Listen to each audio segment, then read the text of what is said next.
한 주간의 HR 관련 소식을 전달해드리는 주간 인사 노무 뉴스입니다. 뉴스의 자세한 소식은 첨부 파일을 통해 확인하실 수 있습니다. 이번 주 주요 소식입니다. 21년 12월 노동시장 동향이 발표되었습니다. 지난 10일 고용노동부는 고용행정 통계로 본 21년 12월 노동시장 동향을 발표했습니다. 21년 12월의 고용보험 가입자는 1,451만 2천명으로 43만 2천명이 증가했는데, 이는 내수 개선, 수출 호조 및 비대면, 디지털 전환 등에 힘입어 공공행정을 제외한 모든 업종에서의 증가를 보였습니다. 또한 숙박과 음식 그리고 운수업 등의 산업이 증가세로 돌아섰고, 공공행정에서의 감소폭이 축소되며 피보험자가 증가 및 확대되었습니다. 제조업은 내수 개선 및 수출 호조로 전자통신, 식료품, 전기 장비 등 대부분 업종에서 증가했고, 서비스업도 비대면의 수요가 증가하고 공공행정을 제외한 모든 업종에서 가입자가 증가했으나, 숙박음식 및 운수업 가입자의 규모는 코로나 이전 수준에 못 미쳐 여전히 어려운 상황입니다. 구직급여 신규 신청자는 노동시장 회복, 기저효과 등이 복합적으로 작동하면서 숙박음식업, 건설업, 제조업 등을 중심으로 20년 동월 대비 5.5% 감소했습니다. 또한 구직급여 수혜자는 11.8% 감소하고 수혜금액은 1,451억 원 감소했으며, 일회당 수혜금액은 20년 동월 대비 1.1% 감소하였습니다. 이에 정부는 일자리 예산 31.1조 원을 투입하여 완전한 고용회복을 달성하기 위해 계속 노력하고 산업과 고용구조 전환에도 적극 대응하겠다고 밝혔습니다. 코로나19 이후 최대 구인 인원을 회복했습니다. 지난 9일 한국고용정보원이 펴낸 워크넷 구인 및 구직 통계 현황에 따르면 지난해 11월 신규 구인 인원은 27만 1,255명으로 20년 동월 대비 35.9% 증가한 것으로 나타났습니다. 이는 20년 1월 국내 코로나19 발생 이후 최대 기록입니다. 종전까지 최고 기록은 2017년 3월에 29만 1,239명입니다. 산업별 구인 현황을 보면 서비스업과 도소매업, 숙박 및 음식업 등 대면 업종을 중심으로 증가세를 보였는데, 지난해 11월 시행됐던 방역 완화 조치에 따른 기대감이 반영된 것으로 보입니다. 20년 동월 대비 구인 인원의 증감률을 살펴보면 산업 전반에서 개선되는 모습을 보였는데, 특히 금융업을 제외하곤 숙박 및 음식점업이 77%로 가장 높은 증가율을 기록한 것으로 나타났습니다. 고용정보원 관계자는 작년 상반기 제조업을 중심으로 구인이 늘었다가 하반기부터는 코로나19 유행과 관계없이 서비스업을 중심으로 증가세를 나타내고 있다며, 연말 방역 강화 조치로 추이를 봐야겠지만 상대적으로 회복이 더뎠던 숙박 및 음식업도 개선된 것으로 보아 일상 회복에 대한 기대가 반영된 것으로 볼 수 있다고 했습니다. 재택근무가 별 장점이 없다는 연구 결과가 나왔습니다. 지난해 11월 가천대 경영대 노예영 겸임교수 연구진은 코비드-19 환경의 스마트워크가 테크노 스트레스를 매개로 업무 생산성에 미치는 영향이라는 논문을 발표했습니다. 연구진은 지난해 7월 2주 동안 코로나19 이전엔 재택근무를 하고 있는 근로자 253명을 대상으로 설문조사를 실시하였습니다. 연구 결과 사무실 환경보다 근무하기 편한 재택근무가 근로자의 스트레스를 덜어주는 것으로 밝혀졌습니다. 재택이라는 장소적 이점이 출퇴근 스트레스를 낮추는 역할이 있지만, 이런 장소적 이점은 기술과 커뮤니케이션, 업무 프로세스 문제로 스트레스가 높아지면서 상쇄되는 효과가 있었습니다. 충분한 적응 기간 없이 협업 커뮤니케이션 형태가 바뀐 점이 되려 재택근무의 장점을 갉아먹고 있다는 설명입니다. 연구진은 출퇴근 시간 절약 외에는 재택근무가 가지는 이점을 찾기 어려웠다며, 비대면 커뮤니케이션이 갖는 편리성도 있겠지만 업무상 의사소통의 한계도 복합적으로 작용한 것이라고 설명했습니다. 스마트워크가 업무 성과를 향상시켜준다는 연구 결과가 많지만, 코로나19 등으로 급작스럽게 도입된 스마트워크는 긍정적이지 않다는 분석입니다. 즉, 기술과 바뀐 업무 프로세스를 제대로 숙지하지 못한 채 도입된 재택근무는 오히려 스트레스 총량을 증가시킨다는 설명입니다. 이정우 연세대 정보대학원 교수와 연구진은 복잡한 새 정보 시스템을 익히는데 부담을 느낀 직원들에겐 부정적 반응이 유발됐으며, 끊임없이 연결돼 있어야 한다는 침해 역시 부정적 스트레스로 이어졌다고 주장했습니다. 다만 기술의 유용성이나 사내 시스템 변경에 근로자가 적극 개입하는 관여 촉진은 스트레스를 경감시켜주는 효과가 있었습니다. 한 노사관계 전문가는 재택근무는 업무 강도를 중시하기보다는 일의 효율을 중시하는 근무 형태라며 기업의 통제 시스템도 근로자들의 명확한 업무 절차의 제공, 재택근무 지원 시스템과 제도, 긴급 상황 발생 시 처리 매뉴얼 등 효율을 높이기 위한 형태로 바뀌어야 한다고 설명했습니다. 직장인 10명 중 3명은 임금명세서를 받지 못하고 있다고 합니다. 임금명세서 교부가 의무화됐지만 직장인 10명 중 3명꼴로 임금명세서를 받지 못하고 있다는 조사 결과가 나왔습니다. 비정규직의 경우 절반 이상이 임금명세서를 받지 못하고 있었습니다. 9일 직장갑질 119가 지난해 12월 직장인 1000명을 대상으로 조사한 결과에 따르면 응답자의 27.8%는 임금명세서를 교부받고 있지 않다고 답했습니다. 고용 형태별로 정규직은 87.8%가 받았다고 답한 반면 비정규직은 48.8%만 받고 있다고 했습니다. 직장 규모별로는 300인 이상 사업장과 공공기관에서 교부율이 높았고 5인 미만 사업장에서는 교부율이 낮았습니다. 전체 직장인 중 52.1%는 사용자가 임금명세서를 미교부하거나 허위로 작성하면 과태료를 부과받는 사실을 몰랐다고 답했습니다. 이번 조사에서 근로계약서조차 못 받았다고 답한 직장인도 28.8%에 달했습니다. 직장갑질 119 조윤희 노무사는 노동자가 본인의 임금이 얼마인지, 임금을 전액 지급받았는지 확인하는 것은 당연한 일이라며 노동부의 엄격한 관리 및 감독이 필요하다고 강조했습니다. 다음 소식은 정부 부처, 지자체 및 공공기관의 정책 지원 관련 소식입니다. 오는 27일 중대재해처벌법 시행을 앞두고 고용노동부가 검찰 및 경찰처럼 전문가로 구성된 수사심의위원회를 신설해 중대산업재해에 대한 수사 능력을 보강합니다. 중대재해처벌법 위반 여부는 현재처럼 고용부와 검찰이 판단하지만 업무상 중대산업재해에 대한 판단이 불분명할 때는 고용부 수심위가 사건에 대한 수사 개시를 사실상 결정하게 됩니다. 지난 9일 고용부 등에 따르면 최근 고용부는 중대산업재해 수심위 및 자문단의 구성 운영에 관한 규칙을 잠정 확정하고 관련 제도 정비를 마무리했습니다. 수심위는 10에서 15인으로 구성되며 사건 접수에 따라 수시로 개최되는 것이 원칙입니다. 수심위의 안건을 상정하는 것은 고용부 지방관서가 결정합니다. 수심위가 다루는 사건은 질병, 교통사고, 자살 등 업무로 인해 발생한 사건 가운데 중대산업재해 여부가 불분명한 경우입니다. 수심위는 과로사, 배달 독촉에 따른 교통사고, 직장 내 괴롭힘으로 인한 자살 등을 주요 안건을 다루게 됩니다. 단 수심위는 중대재해처벌법 위반 여부에 관한 사항은 심의하지 않는데 중대재해처벌법 위반 여부는 고용부와 검찰의 수사를 통해 판단하기 때문입니다.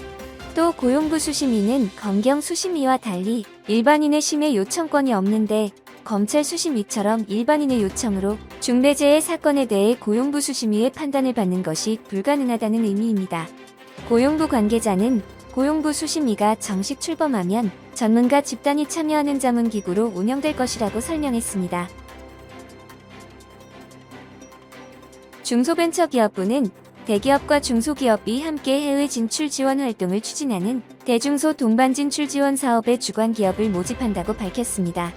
대중소 동반 진출 지원 사업은 대기업이 보유한 해외 기반과 관계망을 활용해 해외 진출 역량이 부족한 중소기업의 해외 마케팅과 시장 개척 활동을 기획하고 지원해주는 사업으로 주관 기업으로 사업 참여를 원하는 대기업과 공공기관은 한류연계 해외 마케팅 지원, 해외 홈쇼핑 방송 지원, 해외 거점 활용 동반 진출 지원 3가지 유형으로 신청이 가능합니다. 한류연계 해외 마케팅 지원 유형은 문화 콘텐츠 전문 대기업이 주관 기업으로서 한류 행사를 기획 및 운영하고 중소기업들은 행사 방문자 등을 대상으로 판촉 행사와 수출 상담회를 개최해 해외 판로를 개척하는 사업이며 지원 항목은 시장 조사 및 인증 비용, 공간 임차료 및 장비 설치비, 판촉비, 홍보비 등을 지원합니다. 해외 홈쇼핑 방송 지원 유형은 국내 홈쇼핑사 상품 담당이 현지에서 성공 가능성이 높은 우수 중기 제품을 선별해 시장 선정, 방송 상담, 영상 제작 지원, 해외 홈쇼핑 방송 편성 등을 지원하는 사업으로 홈쇼핑 방송 삽입, 영상 제작비, 포장 변경, 번역 비용 등이 지원됩니다. 해외 거점 활동 동반 진출 지원 유형은 현지의 기진출의 법인, 공장 운영 등의 거점을 보유한 대기업이 중소기업에게 필요한 해외 수주 교섭부터 시장 조사, 제품 및 기술 현지화, 현지법인 설립 및 사후 관리까지 단계별로 지원해주는 사업으로 시장 조사 및 교육, 상담 비용 현지화 개발비, 제품 운송비, 설비 투자 비용이 지원됩니다. 특히 올해부터는 공장 설립 및 대규모 설비 투자가 필요한 과제들이 참여할 수 있도록 총 사업비가 30억 원 이상이고 중소기업 지원 한도를 확대한 전략과제를 신설해 시범 운영합니다. 중기부 강기성 글로벌 성장 정책과장은 중기부는 대중소 동반 진출 사업을 통해 대기업이 중소기업 수출을 지원하는 상생협력의 기반을 제고하고 앞으로도 우수한 성과가 창출될 수 있도록 적극 노력하겠다 밝혔습니다. 고용노동부는 코로나19 장기화 상황에도 노동자들이 임금체불 걱정 없이 설 명절을 보낼 수 있도록 임금체불 예방 및 조기 청산 대책을 수립, 시행합니다. 고용노동부는 설 명절을 앞두고 1월 10일부터 30일까지 3주간 임금체불 예방 및 조기 청산을 위한 집중 지도 기간을 운영합니다.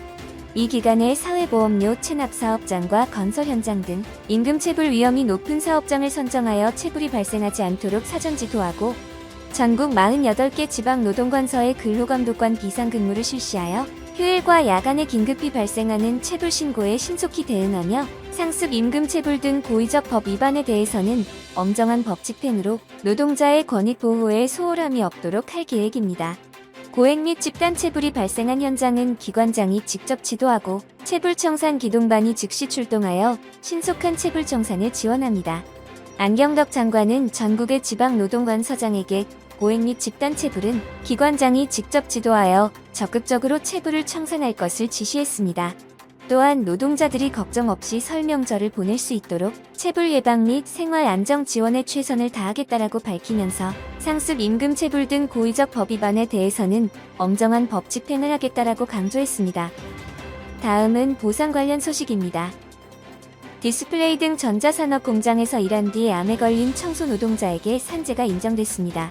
생산 공정에서 일하는 노동자가 아니라 청소 노동자에게 산재가 인정된 것은 이번이 처음입니다.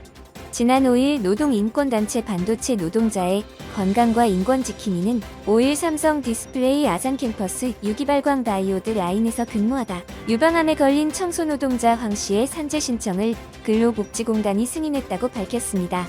황 씨는 약 19년간 미싱사로 근무한 뒤 택시운전사, 요양보호사를 거쳐 2010년부터 삼성 공장에서 청소 노동자로 10년간 일하다 2020년 11월 정년 퇴직을 했고 지난해 4월 유방암 진단을 받았고 6월에 공단에 산재를 신청했습니다.